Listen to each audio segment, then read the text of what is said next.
switch over when the recording starts. But again, you'll have a copy of this recording. This is recorded and whatnot. If you go and try to watch any of the recordings that we have, they'll be on our website and in our follow-up emails. But I'll show you our website. It's just edtech.jcic.org. If you haven't seen it yet, we have a bunch of resources here. There's a whole tab on distance learning, and there are a bunch of resources as well that you can take advantage of. We've got our virtual PD sessions kind of listed for anyone to kind of look at and kind of sign up for, I suppose. But you have also just some class offerings. We have a course in Google Classroom, actually, that still has some room in the July class, and then, of course, the August class as well. It's free, it's 6 sketches, and it's all online. It's very flexible, so if you're wanting that, we have that. EdTech Kickoff will be online this year. We're kind of working out the details a little bit, but it is also an option for you. But yeah, our distance learning website has a ton of resources. All our recorded webinars are on the site. So when you click on that webinar recordings, you have anything from Google Classroom to recording video at home, screencasting, Seesaw, Google Drive. And of course, more and more topics will kind of come up. To view these webinars, you do have to be signed in with your school account. So that's something you want to keep track of. Okay, yeah, really great resource. If you while you're going through the website, we do have videos on Google as well. So if you go to Technology Tidbits, we have videos on Gmail, Calendar, Classroom, Forms, and Jamboard. So those are being added, and they're just short videos. So if I go to the calendar, you can kind of learn how to use Google Calendar in short, kind of concise videos. Most of them are CJ's because he kind of started before me, but I will be adding videos on Google Sites very soon. All right, any questions about the resources on our website? All right, great. Just an FYI, I do not see Google Slides under training for evaluation. Okay, I will update that real quickly so you can see it. Thank you for letting me know. This is the last minute kind of new offering, so I'll add that real quick. And you'll just have to refresh your form and it should appear right away. So if you just open that form again, and for those of you just coming into the training here, the webinar, I will post the evaluation form. There it is right in the chat, and we're gonna get started. Okay. So this is a design thinking digital interactive notebook, and I think as this is an example of a Google slide that potentially is used really well.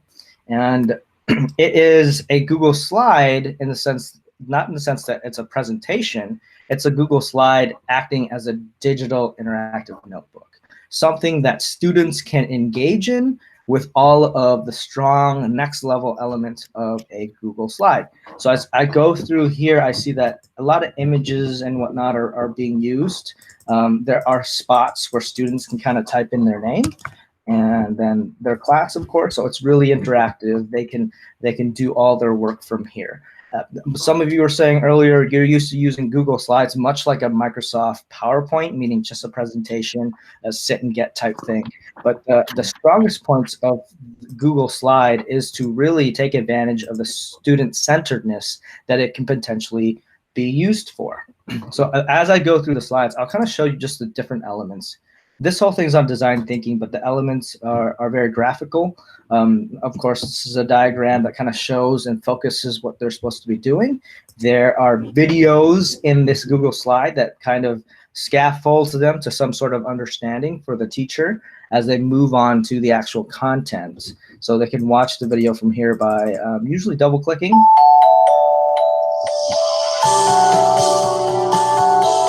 Or they can press present and watch the videos.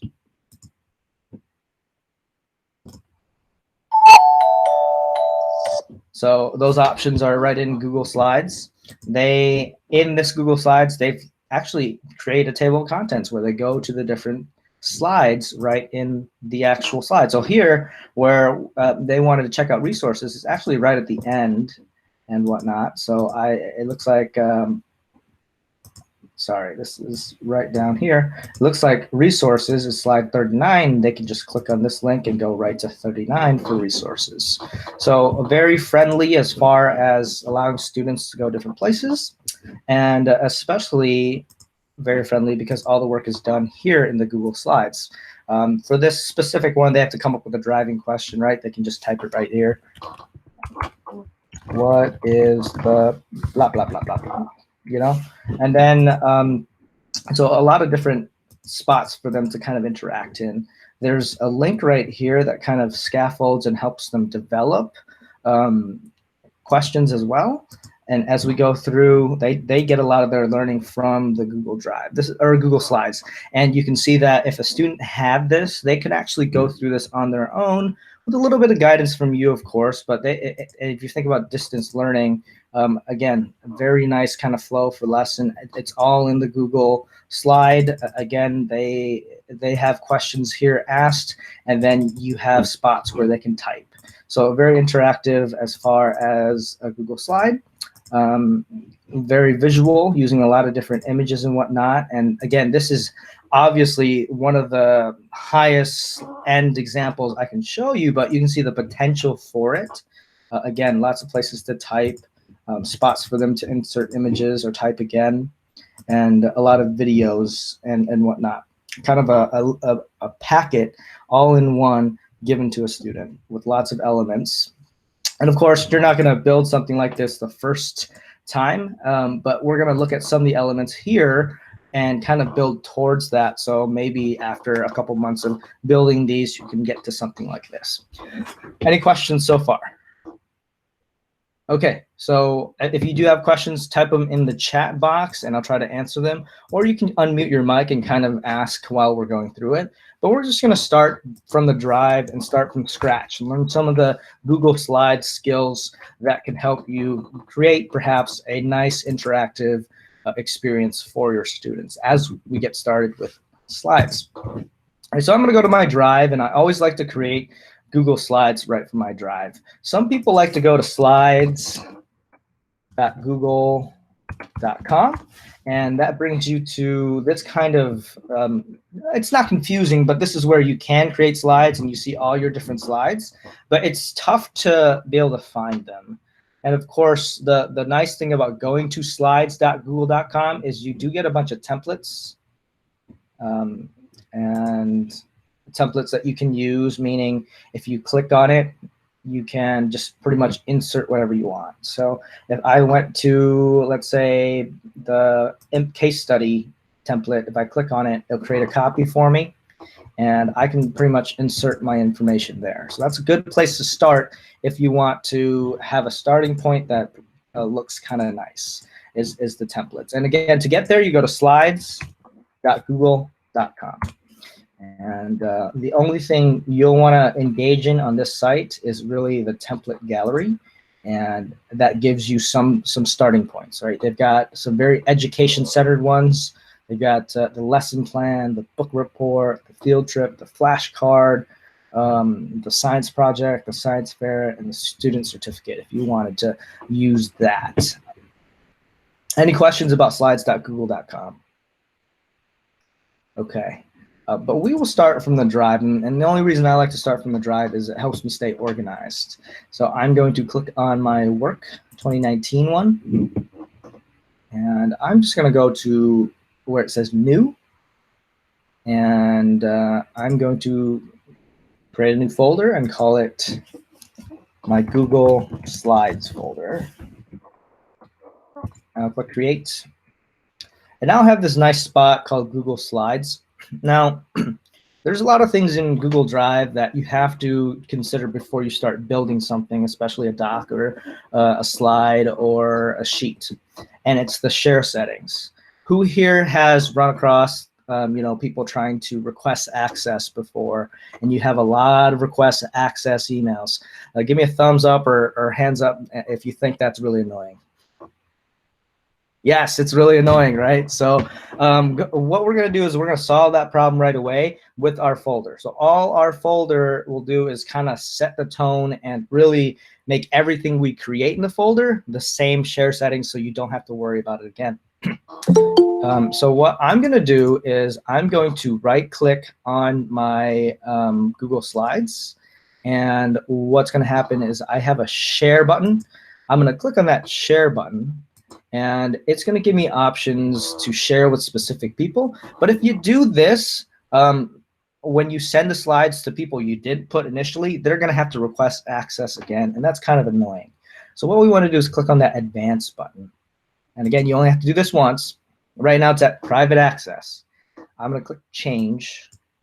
And I'm just going to change it to anyone with link can view only. And I'm okay with people viewing the slides. I don't care about that as long as they aren't able to edit or anything like that. I'm fine with it. And that way, if I send the slide to someone, they can just click on it. They're good. They're good to go. So I'll press save. And now it's at anyone with link can view. It's not very searchable. It's still safe. They literally just have to have that link, and then they'll be able to view it. So they won't be able to find it on the internet or anything. And then I'll click done. And now my folder, you can kind of see, if you could before, there's a little person icon right in the folder. That means that it is ready for people to view if they have that link. So I'm going to go right into my Google Slides folder I just made. I changed the settings. I don't need to do it again, and I'll be good. So now I'm in Google Slides. So because I changed the settings, meaning everyone can view anything in this folder, they just need the link, I don't ever need to change anything again. What I mean by that is if I click New, I go to Google Slides, and it's going to ask me, the created item will have the same sharing permissions as the selected folder. This means that everything I create in this folder will change right to the same settings as the folder, and that means everyone with the link can view the actual slide. So I don't have to worry about getting those request access emails anymore. This will solve my problem. So when I click create and share, anyone with this link now that I give, they will be able to just view it. So no access given or permissions needed as far as email. It's a really nice thing to do, is to just set your folders that, especially folders where you are going to be telling people or giving people a lot of links to just set it to anyone with link can view. So I'm good with this. This is going to be sent to my students, maybe some parents to see. I don't have to worry about it. I just have to give them that link up top. Okay, any questions about that? Okay, excellent. So now we're at Google Slides. I always like to give it a name so I know what it is. So I'm going to do Slides 1. And as I create a Google slide, you notice some things pop up. It gives you one slide to start off with. So you have basically a title slide and a subtitle. And you can leave it blank if you want and just, without any type of theme. But sometimes it's nice to have that theme because it's the first thing people see. And to have a nice theme to kind of grab them and hook them into whatever you're delivering is really nice. To the right, the themes kind of pops up by itself, and I can see that Google's made some pretty nice looking themes for me to use and whatnot. If you don't like these themes, I'll share a resource at the end, and you can choose from a lot of different themes. But I'm just gonna choose, let's go with just Tropic.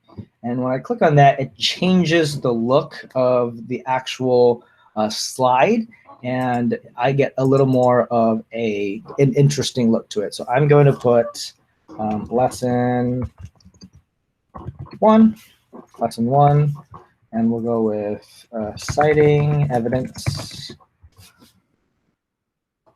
And then there we go. We have our first slide. Now I'm done with the theme. That's the theme I want. So I'm just going to exit out of it, and I'll be good to go. As I go on the slide, I notice that the theme, I can't really change the theme, but that's just your first slide. And Google kind of has set up the rest of your slides with a different theme. So what I mean by that is when I'm ready to do a new slide, it's going to look different than this one. So I'm going to click on my slide 1, and all I need to get a new slide, all I need to do is press enter. And now I have a new slide. And you can see it's not like the first one. It senses it so that you can build your content here. You got a lot of blank space to start building. So I'm going to add a title to this one and just call it Citing Evidence in Text. And I see that I've got room to type right here if I wanted, and I have room to put a lot of different things. Anything on a Google slide, and this is why it's sometimes people like using it better than Docs for their students. It's easy to kind of move things around. So my title right here, I can click on it and move my mouse over to kind of the blue outline, hold that compass down, and then I can move it anywhere. So it's really easy to kind of move things around, especially if you want your students to engage in this type of in this type of medium for their lesson. So I'm actually going to do that by allowing my students to type in here. And I'm just going to say type the evidence in this box. And then I'm going to do that. And as students type, they'll have the option to just click in this spot and kind of put their thoughts down. I'm going to want to put maybe a piece of stimuli in this Google slide, some form of media to actually help them with this prompt. So I'm going to click on the actual spot where they can type, and this blue border comes up again, and that just means you can start editing that area. You can change the size and whatnot. So when I click on that box, I have all these little points now, these square points around it. I can go to any of those square points, click on it, and kind of just drag it, change the size, the area in which they can type. So I want it a little bit smaller. If I wanted to make it taller, I would just go to the bottom square and kind of drag it that way. If I wanted, and I don't, but there's an option. But there's a little circle actually. If you go to it, your cursor will change again. You can click, hold down, and kind of just rotate it. If you wanted to do that, if there's some reason where you needed to do that, you can. But for the most part, with text boxes, you won't do that. Okay, any questions so far? Okay, so now when I send this to a student, or I add it on my Google Classroom, and this is part of the engagement that I want them to do. I want them to type their answer in here. I want them to type the evidence in this box. So if I was a student, I have the copy of this slide. I can start typing the evidence is from paragraph 1, which states ... Right, so it's a good spot. It's all in one. When you look at their slide, you can see their response, and it's all in one nice spot. But on its own though, being able to type in a box is kind of useless without a type of stimuli. So we're going to add a type of stimuli in this area that I left blank. So in order to do that, on a Google slide, you have a couple different options that you can do. You can link a link to another site. You can add a YouTube video, or you can add text or images, right? So I'm going to start with just the insert button up top. Up top here, we have the insert button. And when you click on the insert button, you have a bunch of different options. You can upload images here, and you'll probably use this tab the most. And that's why I've kind of started here. But the insert button is really powerful. This is where you're going to add all of your learning materials in Google Slides. So again, I can insert an image. I can upload from my computer. I can search on the web. I can upload right from my Drive, my Google Photos, buy a site. I can take a picture right now if I wanted, but I'm actually just going to do a web search. So, question. All right. If you do have a question, let me know. But this is when you do a search within Google Slides, it's images, everything that you search, it's labeled for reuse. So you don't have to worry about copyright. So I'm going to search for, let's go with Harry Potter. And we have some pictures here. I'll just click on the random photo, and it will insert it. And now I have this photo that I can resize and everything like that. Joe's got a quick question. Can you lock a slide? Can you lock a slide that a student can only type in one spot and not delete the parts of the slide? You can kind of group them and whatnot, but when you give a student a copy of it, what happens is they have control pretty much over anything. And so you kind of just have to teach them to type where it says type, or to insert where it says insert. So kind of guide them and scaffold them that way. If they accidentally delete something, then they can always press the undo button up top. So kind of talk them through a couple of those options. And I can touch on that too a little bit later. But now I've inserted an image just as maybe a way to engage them a little bit more. Maybe we're working with Harry Potter right now. So again, not a strong piece of stimuli for my chosen topic right here. Type the evidence in this box. So maybe I'll add, when I go to insert, some more text. If I wanted to click on text box, I can click right here, and then I can add more text.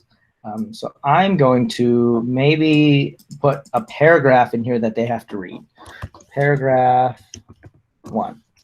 And you can just pretend that's a paragraph, and I'll put it right here, and say they have a big piece of text right here that they have to read, and then kind of type in this box based on what they read. So you have the option to insert text. But again, that's not super engaging all the time if it's in the actual slide. So let's see if we can find another engaging thing to put in here in the slides. I'll go to the top again and go to insert. And again, insert is what you want to use most of the time. Maybe I'll insert a piece of audio. Maybe I will actually want them to listen to something. This is a new feature in Google Slides where you can insert audio. So if you had any type of file, like an MP4 or something like that, or MP3, you can insert it. So I'm going to go ahead and do that. And maybe I'm just going to put an NPR podcast that I found for free. And this one is reporting live from Miami. A bunch of fourth graders tell their teacher's story. And I'll click on that. And it's going to create an audio specifically for this slide. And this is what's going to look like. So instead of them reading text, I'm going to have them listen to this audio. And every time they hover over this little icon, they can click play. Now a story about all-stars in the classroom. NPR's education team has been bringing us the stories of 50 great teachers. Today, they're going to try something a bit different. So I'm going to change my type the evidence in this box to maybe what evidence from the audio indicates that teachers are awesome.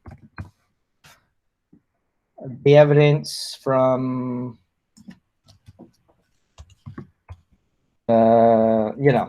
you kind of get the idea, but the students would listen to this. Now a story. And then type right here. So that's the piece of stimuli that you can add. You can add audio to a Google slide to have your students listen to it and then kind of respond to it right within the slide. And say I wanted to go a step further and insert a video. I'll click on that insert button again, and then go to video, which is the next option. And then from here, you can search YouTube. So maybe I'll search Harry Potter again. And everything in here kind of is labeled for reuse as well. It's on the education filter, so it should be safe. But sometimes that doesn't really happen. So you can actually insert a video right from YouTube by pasting in the YouTube link. So if I went to YouTube and I searched up Harry Potter or I searched up teachers or something like that, I can just copy the website and just insert it from there. So I will go. Only the most diehard fan. I've just pasted a link from YouTube, and I'll paste it right there, and I can kind of see a preview of the video. Of course, I can always search for videos here. I can paste the link of the YouTube. If I had a video right on my drive, I could also click on there and insert it that way. So maybe I just want to go with a video on my drive, and I'll insert this video right here. I'll press select, and the video is going to be previewed right here at the bottom. Students, again, can double click on the video to watch it. Here's my face. Or they can click present. But you saw when I inserted the video, something came up to the right. This is the format option for the video, meaning you can actually choose when a video, a YouTube video or a video on your drive starts and finishes. Say I actually want them to watch from minute 1. I can put it there, and the video will start when they double click on minute 1. I can also choose to mute the audio so they can just see the video, or I can choose to autoplay when presenting. So when they press present, the video will just play. So you have a lot of those different options right when you insert the video. If they don't come up for you, all you have to do is click on the video, go to Format up top, and then go to Format Options, and that pops up. Any questions about what we've kind of talked about so far? I've talked about inserting audio, text, and video. Any questions about those so far?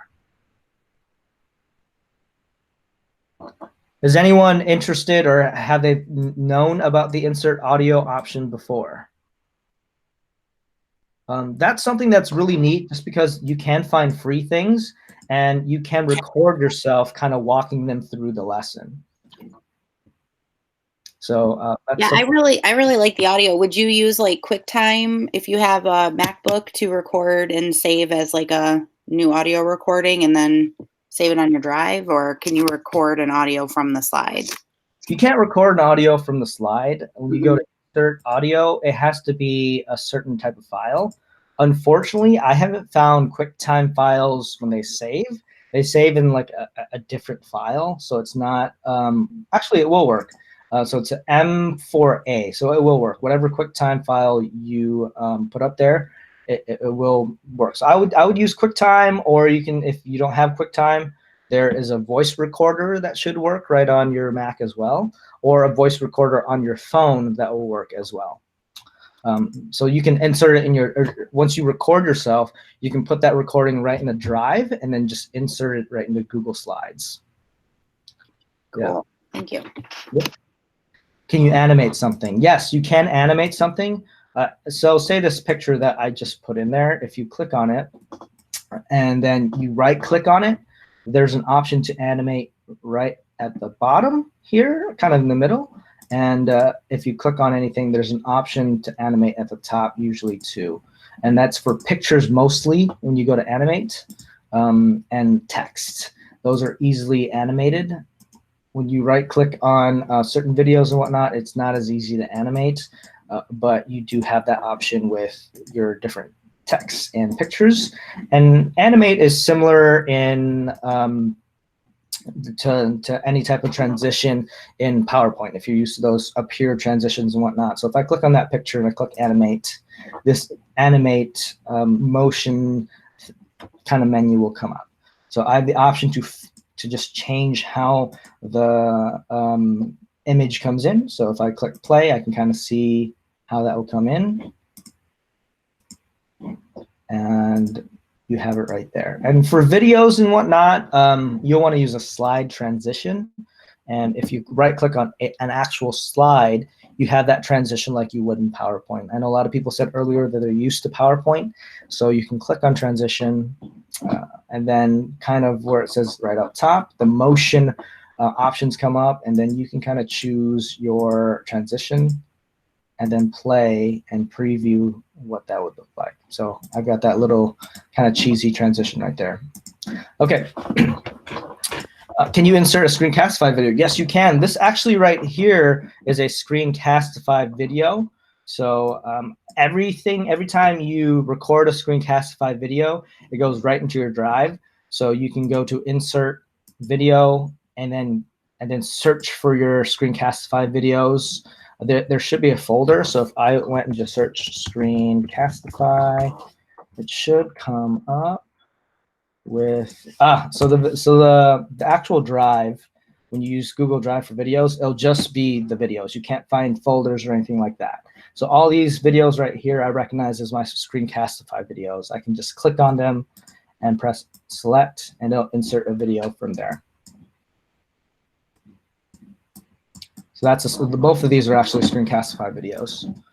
All right, so now we have an opportunity to build things for our students as far as different kind of an online worksheet, if you will. I have my stimuli here. I've got this piece of audio they're going to listen to, this video that they're going to watch, and then they're going to respond right here. So that is an experience I've built for them, and then they can interact with. When you go back to the insert button, you do have different things as far as shapes. You can put any type of shape you want in there if you want to design it and whatnot, if you want to make it a little more interesting. You have tables, and tables can be a good thing to insert as well to help you stay organized. And I'll show you what I mean. I'll click a new slide right here, and I'm going to actually insert a table for a new experience. So evidence from the text. I'm going to actually not use one big box. I'm going to use a table. So I'm going to click on this text box right here, this empty text box, and just delete it. And I'll go back to the top where it says insert. I'll go to insert, and then I will go to where it says table. And here is where I can make my table dimensions. I'm going to have a spot for evidence, and then I'm going to have a spot for why it counts. So I'm going to maybe have them find 4 pieces of evidence or 3 pieces of evidence. I'll put evidence from text, and then here I'll put why is this considered evidence.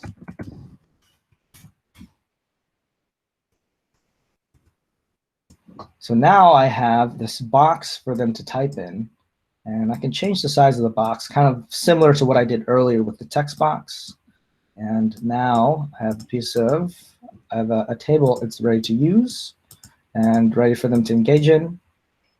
So I want them to find 3 pieces of evidence, but again, I probably need something for them to engage in. So I'm going to maybe link to a site, and I'm gonna just link to this document or this site right here. I'm just going to copy it, and you can pretend that it's an actual site with an article that they have to read. So I'm going to put some extra directions here, and I'm going to say text from the evidence, read the article below. And I'm just going to paste that link. I'll right click and I'll paste. And I've got that link right here. And they're going to click on this link, read this article, and then they'll type evidence from paragraph 1. Why is this considered evidence? Blah, blah, blah. So that's another way on Google Slides where you can kind of engage your students with a type of work and whatnot. So far, we've learned how to insert a lot of different pieces of stimuli. Now, this, again, I think is going to be your spot, the spot where you utilize most. And we've gone over images, text box, audio, video, shape, and table. And that's when you can start building things for your students. And that's a good starting point for your students as far as being able to give them something that they can work on. You can think of it almost like as an online worksheet where you can link in different resources, where you can have them type, where you can have them watch or listen to audio and look at different images. It's really nice in the sense that it's kind of a one package deal where you send them this online packet through Google Slides and they can work on it in a couple days or a few days. It works especially well for the time for distance learning because you don't have to give them paper. It's easier to build materials in Google Slides than it is in Google Docs, I think a lot of the times, just because you have all these multimedia options. You have the audio option, you have the video option. You can give them spots anywhere on the slide to kind of type in and to kind of insert things in. They have the option to insert images or videos as well. So if you prompted them to find an image that displays whatever for their project, they can do that as well. Any questions so far?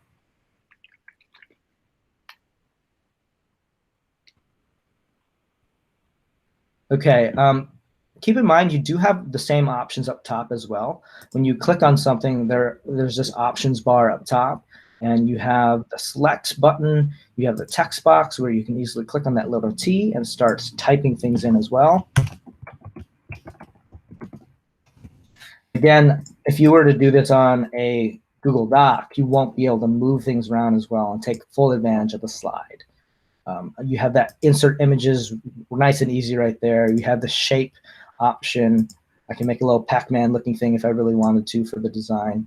And then, of course, change the color so it doesn't look so much like something unpleasant.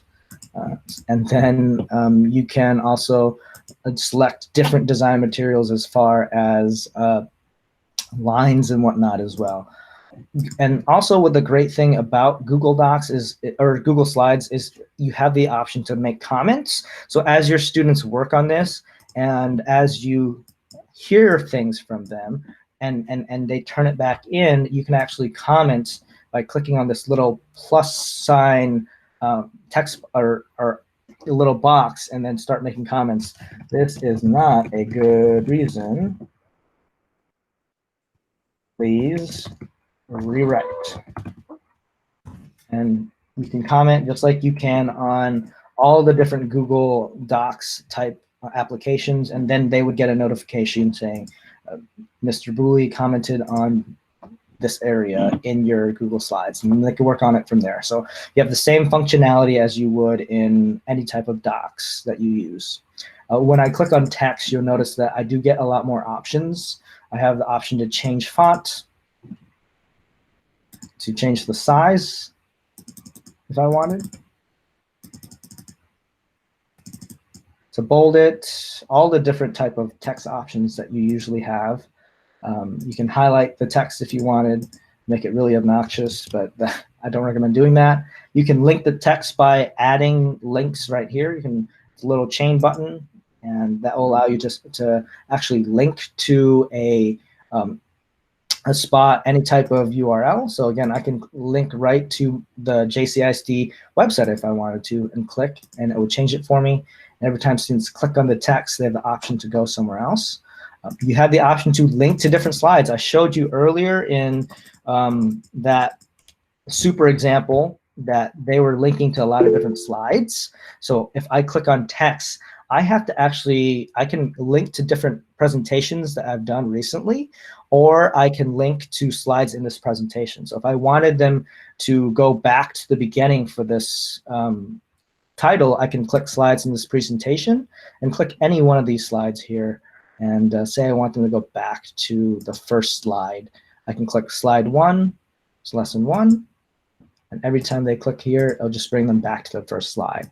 So Google Slides gives you a lot of different design choices and whatnot, and that feature to go to different slides is especially good with table of contents. If you had this big worksheet packet for them, and you wanted them to go to certain slides and have a table of contents from the beginning, that is there. Again, I'll show you that again. It looks kind of like this in this nice kind of digital worksheet. But if they needed to go right to the describe stage, they can click on it. It's linked to slide 13. Bring them right to slide 13. Any questions about that so far? Yes, so that's a good question, Carrie. If I put this in Google Classroom, which is probably the easiest way to share it out, I can have each student have their own copy, and they won't be able to mess with this one. And that's the easiest way, is to give students their own copy in Google Classroom. And then they can go ahead and go through all the materials. They can listen to the audio, watch the actual video, and then type where you kind of put type here. Right? So that's the easiest way to do it. And if you don't use Google Classroom, that's okay. There's another way to share it with them too, where it forces them a copy. And this is one of the all-time favorite tricks that people kind of enjoy. Up at the very top, you have this docs.google.com link. At the very end, there's edit.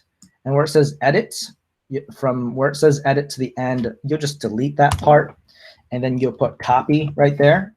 And you will give this link out to anyone you want to have a copy. So if I copy that and I give it to people in an email, or I put it in something else, some type of messaging app, when they click on it, it's going to ask them to make a copy. Would you like to make a copy? And then when they click on make a copy, it's going to be their personal copy, and then they can start interacting with it. So no need to kind of do anything else other than clicking on a link to have their own personal copy of your slide. And then, of course, they can change their name, Fred's slide one. And then it's good to go. It's their copy. They can turn it back into you. One thing to note with that copy trick right at the top, your settings do have to be changed to anyone with link can view, but we don't have to worry about that because we already have changed our folder settings, and everything we put in this folder will automatically be anyone with link can view. Any questions about that?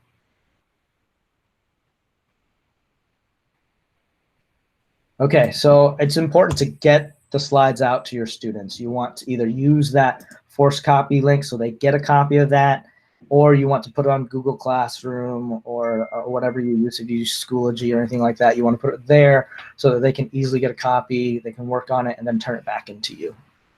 So those are some tricks and whatnot in Google Slides. Other things you might want to consider Google Slides having, they do have accessibility features as well.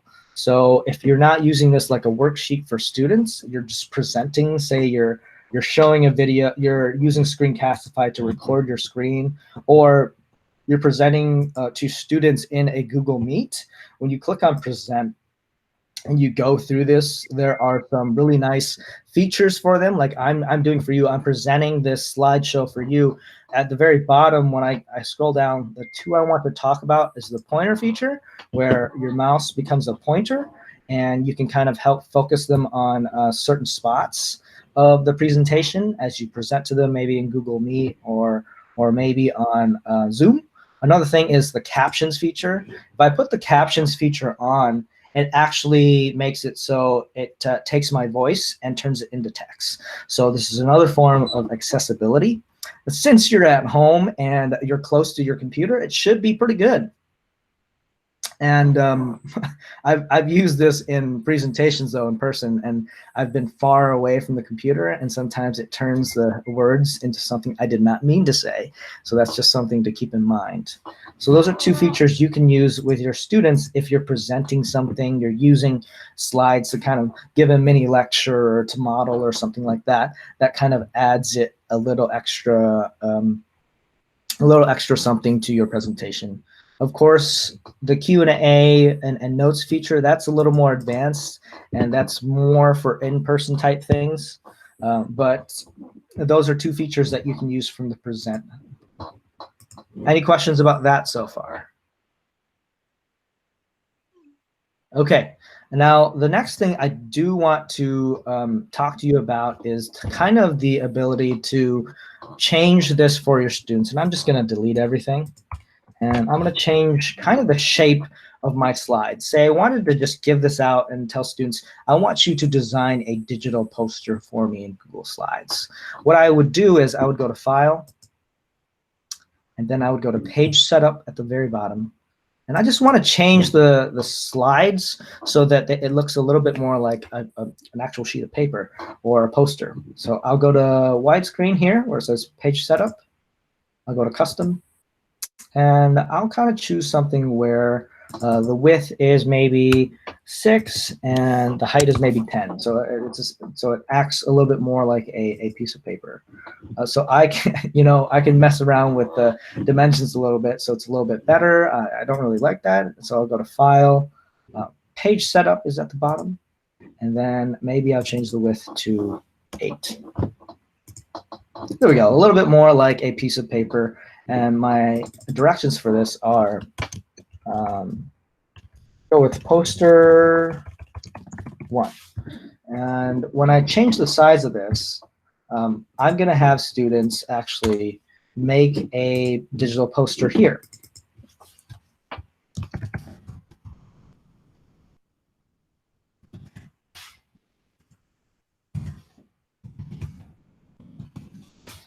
All right.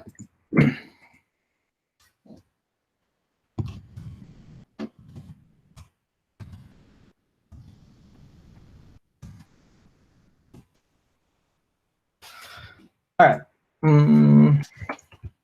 based on book 5. Make a summary poster of what you read. Okay, so those are my instructions. I'll give them another slide. I'll make it blank, and then they can kind of start building a poster. And the way they would build a poster is they would kind of go to insert and choose images from the internet if they wanted. They can choose the text box and start like typing in their thoughts. They can choose to add videos that help them explain certain things.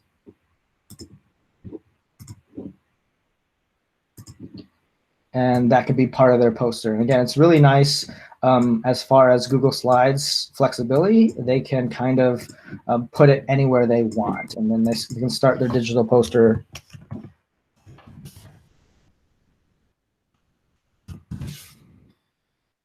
And kind of build that way, and it can end up looking really nice. So that's another assignment type that you can utilize in Google Slides to have them build a digital poster. Any questions about that? Okay, now the last thing I want to talk about, and then we'll save the end. I like to say for this type of presentation, the end to kind of ask questions. But who here has PDFs that they use and want their students to kind of type on or draw on or utilize that way?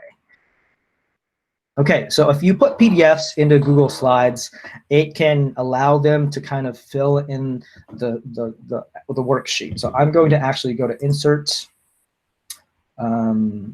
Actually, no, I have to find my PDF that I want. And then what I'm going to do here is just show you by going to Google Drive. All my PDFs are on Google Drive, so I'm just going to click on Search and then click on PDFs.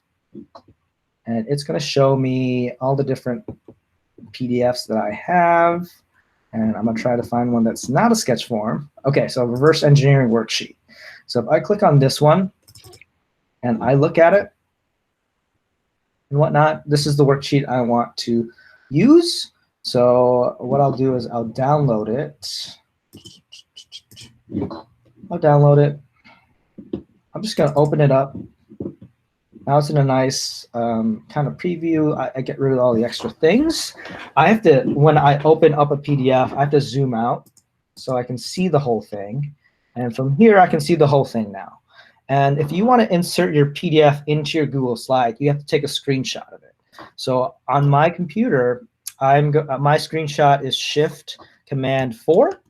And I have a Mac, so when I click on that, it allows me to choose the area I take a screenshot of.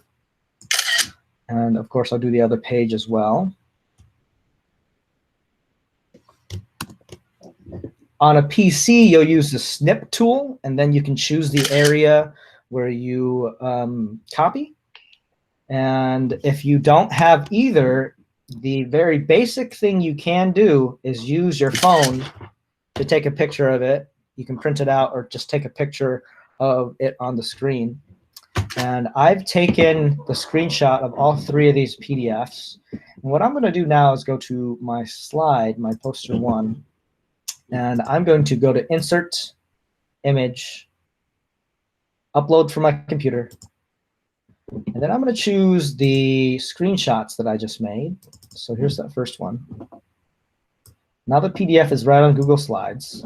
And all students need to do now is go to Insert, and whatever they want to put into that PDF, they can start doing. So I can go to Insert Text Box, where it says Name. You put name. I can drag the text box, put my name. Do the same thing with where it says Date, today.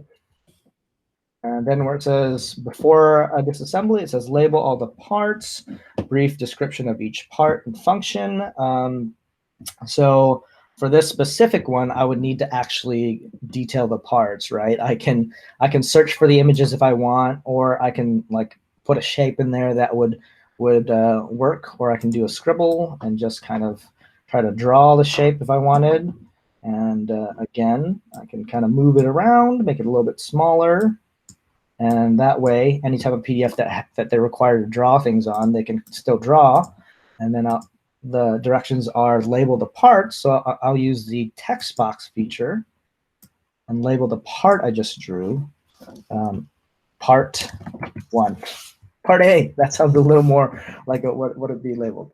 So that is a way to kind of do PDFs. So say this one's an example where they kind of have to draw, but I'll insert the other page too so you can kind of see. Go to insert image, upload from computer. And then this page is a little more like a traditional PDF. I've got spots where they need to type. Make it nice and big so they can see it. And what they're going to do to kind of type anywhere is they're going to go to that insert spot, text box. And they're going to start putting that text box there and kind of moving it around so it matches the lines a little bit. So the first one, what does the device do? The device does a lot of things. Parts make it work. That's a very poor answer, but you can kind of see what I mean by editing the PDF right in the Google Slides. Again, Google Slides is so nice and flexible that allows you to do this by taking a picture of the PDFs and putting it in there. Any questions about editing your PDFs and putting your PDFs into a Google Slide? Does anyone have a lot of PDFs that they would use this for? Can text boxes be frozen in place? My students move them all over the place. Yeah, so a text box, since they have the option to edit anything, it's their own personal copy, then they'll be able to move it no matter what. Even there's not really a good lock feature on there. You can group certain things, but you'll just have to kind of detail in the instructions to be very clear. You might want to make a video telling them, like, make sure your text lines up well with the lines, or make sure I'm able to read the text in the actual PDF. Okay, can we set up text box for kids so they don't have to put it there? Yes, you can set up a text box for them. And for PDFs with lines, what I would actually do is that. So I would go to actually shapes, and I would click on a square would work just fine. I would click on, again, that shape button, go to that square, and now I can put a shape right there and change the color so it's not so nasty. I'll just change it to white, and then students can actually type in there. And then it's nice and text boxy, and then they don't have to worry about the lines. So that's a very good question. Yeah, so Trisha has questions about a few PDFs that you've been using. Okay, yes, you have quite a few PDFs. I'm sure a lot of you do. Many of you probably use Teachers Pay Teachers, or you have curriculum where you can download PDF worksheets. Now, this is a way when you add it into Google Slides to have them edit your PDFs, and then you can add extra stimuli. Say this worksheet needs a little extra explanation. Maybe you go to insert at the top, you find a YouTube video. Let's go with engineering. Or we'll go with cars. Let's go with cars. Something like that. And then you can click and insert a video and add to this worksheet, make it more interactive. They watch this video while they engage in their worksheet. So if I went to present, we can watch that video. And it seems like a terrible choice of video for this worksheet, but it's there. So any questions about that? Okay, we have this last little bit about any type of slides questions you want. My goal was to kind of show you some different slides features while we talk about stuff that you can use right now as far as distance learning and as far as not clicking on this annoying video, but something you can use right away with your students. Any slides questions at all?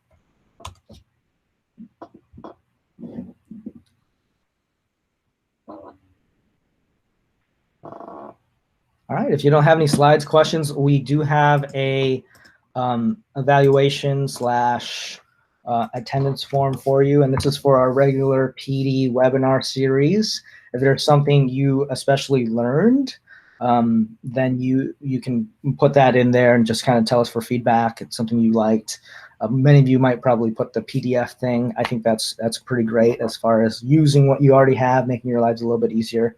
And again, this is something you don't have to use just now. You can use it in the fall when you have a modified schedule or when we eventually go back to normal. It's a great way to use your PDFs differently. It's a great way to save paper. Like when I was a 6th grade teacher, some of you probably might have heard this already. I hated making copies, so doing something like this would save time and paper for me.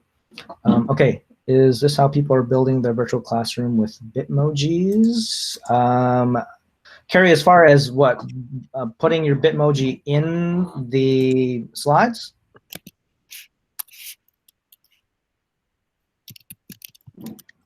Okay.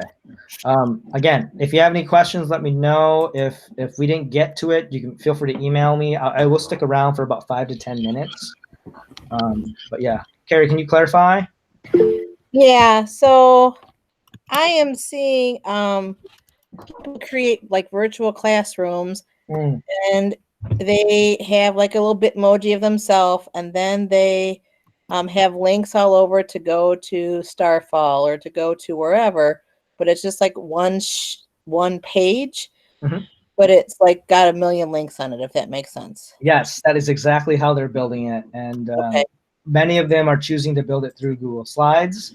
So let's pretend Harry Potter was a Bitmoji, right? We can pretend he was a Bitmoji, and then we'll kind of get rid of everything. I'll leave this up there because you can record directions for your digital classroom, and I'll even digital classroom. And of course, you can go to insert image. You can search for it. Let's search for a whiteboard, see if there is one. If not, I can find one later, but maybe, I mean, these are free images, so I can actually, let's pretend that this one is a really nice whiteboard, and or something like that. And I'll just crop it so this guy's out of the way for the most part. Yeah, so you can kind of see how you can build it on slides very easily.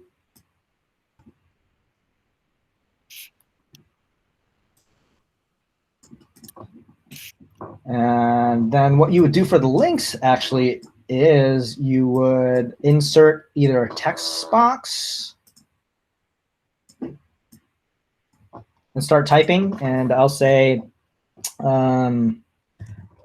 week 1 reading. And now what I can do is link to whatever reading I want them or whatever folder that I want them to engage in. So say all my articles are on this R Team website right here. I'll copy that link and I will paste it right there. Press apply, and every time kids go to the slide, they can press week 1 and it'll bring them right to what they need to engage in. So that's how most teachers who are doing their digital classroom with their Bitmojis are building them, just right on Google Slides, because that's the easiest thing to do. It's really flexible. You can add audio up here, so if you wanted to add some instructions or screencastify video, you can even link it to wherever on the slide as well. Does that answer your question, Carrie? Well, it does. And then I have one other question. Do you find Kami easier to use for editing PDFs, or do you find this easier to use? For my students, definitely this, just because they're most likely used to Google Slides. And for Kami, it's something extra, whereas for this, they're already used to it and it's free. Kami for students does cost money. Kami for you is free with basic features. So you have to kind of weigh the options. I think free and easy is better. Kami is not very hard to use, but this is just a nicer way where you can package it with other stuff that you already use. Okay. Okay. Thank you. Yep, no problem. Good question. All right. Yes. Okay. You're welcome. If you have any questions, feel free to contact me. If you wanted to do like a more personal kind of walkthrough, and if you wanted to have me help you build a digital poster or something like this extremely awesome design thinking digital notebook, just let me know and we can kind of schedule that time. Yeah. All right. Have a nice day. I'll stick around for a little bit, but other than that, please make sure you fill out that evaluation.